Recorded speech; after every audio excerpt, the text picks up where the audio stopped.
What happens when a sitting U.S. Senator explodes on RFK Jr., not over politics, but over science and public safety? This wasn't just a clash about vaccines. It was about truth, transparency, and the future of public health in America. Senator Bennet. Mr. Secretary, in June, you fired every member. Mr. Secretary, are you? Mr. Secretary, may I have my time back, Mr. Chairman? Thank you. Mr. Secretary, thank you for your attention. In June, you fired every member of the well-qualified panel that was charged with recommending vaccines to the CDC. No one in your job has ever fired every committee member all at once. That month, you told the American people that you were, quote, going to bring great people onto the ACIP panel, not anti-vaxxers.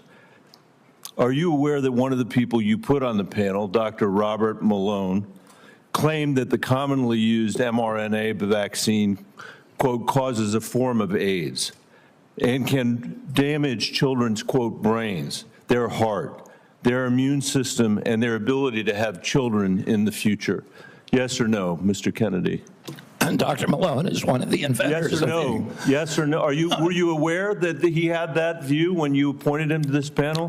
Dr. Malone is one of the inventors. As I said, Dr. Malone is one of the inventors of the mRNA vaccine, so he knows a lot more about it than I do. Mr. Chairman, that statement is not true that Dr. Malone made, just as it wasn't true when you wrote that, quote, African AIDS is entirely different from Western AIDS. Are you aware that another one of these new members, Dr. Levy, wrote that, quote, evidence is mounting and indisputable that mRNA vaccines cause serious harm, including death, especially among young people? Yes or no? Are you aware that he said that? I wasn't aware he said it, but I think I agree with it. You agree with it? It's not true. It wasn't true when he said it, and it's not true when you said it. Secretary Kennedy, later this month, your new panel will meet to consider changing vaccine recommendations for American children. In addition to the COVID-19 vaccines, they are set to review recommendations for the hepatitis B vaccine, for measles, for mumps, for rubella and varicella vaccine, and the RSV vaccine. These are common back-to-school vaccinations for children all over the industrialized world. If you change that, you owe parents in Colorado and across the country the benefit of some transparency, I think. If your panel recommends changing the vaccine schedule for children, do you anticipate that fewer children will receive these common vaccinations, yes or no? What I would say, Senator, the obvious answer is yes.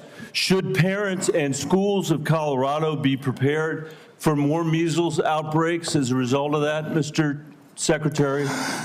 Senator, how about more mumps outbreaks? I do not anticipate a change in the MMR vaccine. ACIP is an independent panel. So, well, it's a panel you just put those folks on. Far from what you said, they're people with ideas that are completely outside the mainstream. You mean out of the pharmaceutical paradigm? Let me just say, Mr. Secretary, all these vaccines that we're talking about today are free and accessible to parents today in America who have the freedom to be able to make that choice for their children. Will that be true after your handpicked panel makes their judgments about these vaccines?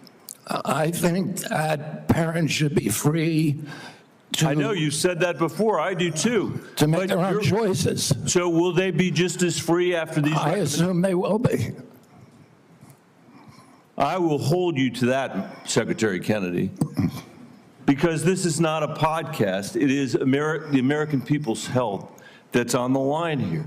This is the last thing, by the way, our parents need when their kids are going back to school, is to have the kind of confusion and expense and scarcity that you're creating as a result of your ideology. I think it's critical for you to share the evidence that this panel will rely on. Will you give the American people 6 months or 6 weeks in advance the record that they're going to rely on to make these decisions? Will you make it transparent for the American people? All the evidence is transparent. Will you make it in advance transparent for the American people so they can comment on it? All the evidence is transparent for the first time in history, and you were never there complaining when the pharmaceutical companies were picking those people and then running their products through with no safety testing. You can characterize it any way you want. I quoted them today. What I said was accurate. What you said were lies. You described people moving the Titanic. Senator, are you saying that the mRNA vaccine has never been associated with myocarditis or pericarditis in teenagers? I am simply. Is that what you're trying to tell us? I am simply trying to say that the people that you have put on that panel, after firing the entire. You're evading the question.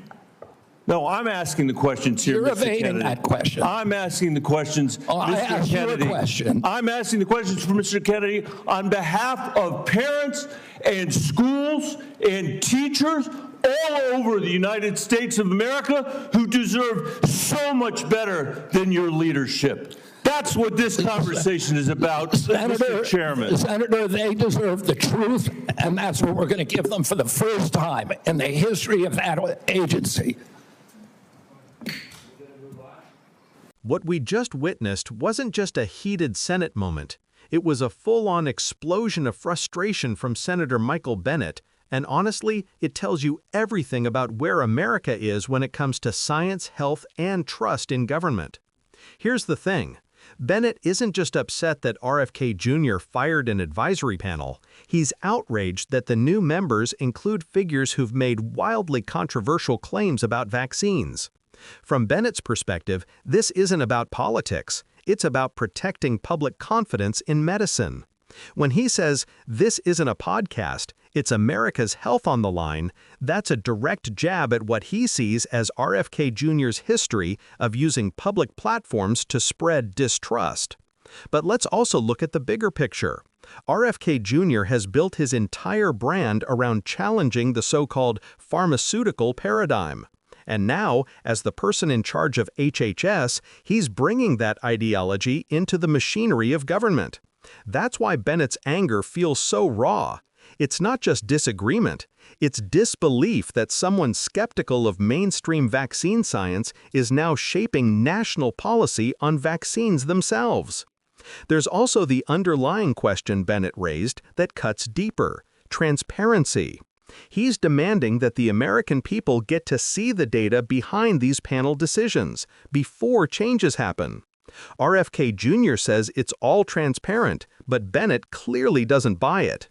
At the core of this exchange is a struggle between public health orthodoxy and populist skepticism, and that's a divide that's only growing in American politics. Whether you agree with Bennet or RFK Jr., this moment shows how fragile the trust between science, government, and the people has become. And that's exactly what makes this exchange so important, because it's not just about vaccines. It's about who we trust to tell us the truth. If you value sharp, fact-based analysis like this, make sure to like, share, and subscribe to Left Lens, where we go beyond the soundbites to uncover the real power dynamics shaping our democracy.